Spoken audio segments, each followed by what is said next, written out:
ഭാവിയിൽ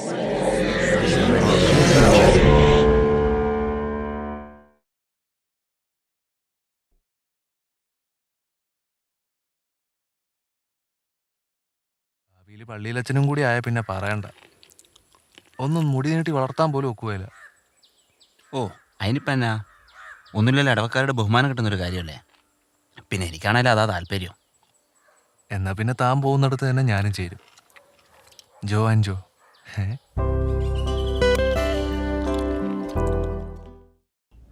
This film was really beautiful. I think it grapples with the difficult choices between love and religion, and sexuality.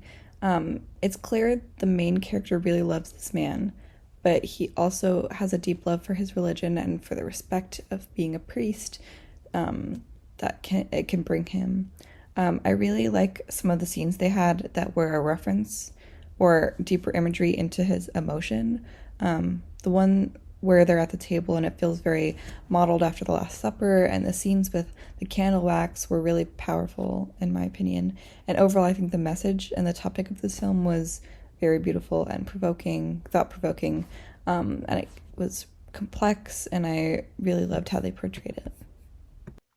I really enjoyed this. I thought this was a really, really lovely and beautiful way to show some of the different struggles across different cultures that like I wouldn't necessarily be, aware of.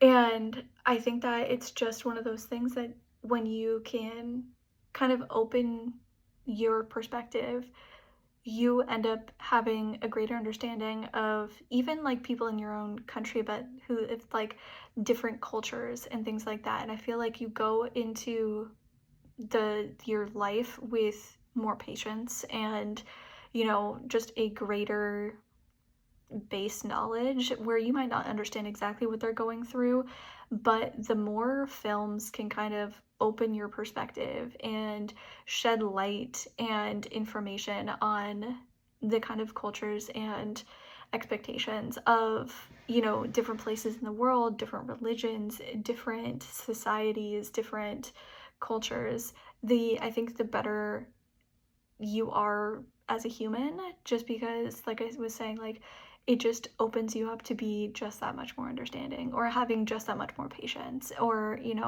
having just that much more compassion. And I think that this did a great job of showing that, but also like on like a more personal side of it, like showing his journey and how they kind of mirrored each other in the beginning, where they were both discovering how they were feeling and exploring how they were feeling and really committed to each other, but still balancing the weight of the expectations of what they should be doing, and then kind of where the journeys split, and checking back in later on and how the two of them had changed or not changed, and kind of being confronted with that again, and the amount of happiness and the amount of freeness they were experiencing and how different it was, and then to kind of, like I said, continue on the journey and see how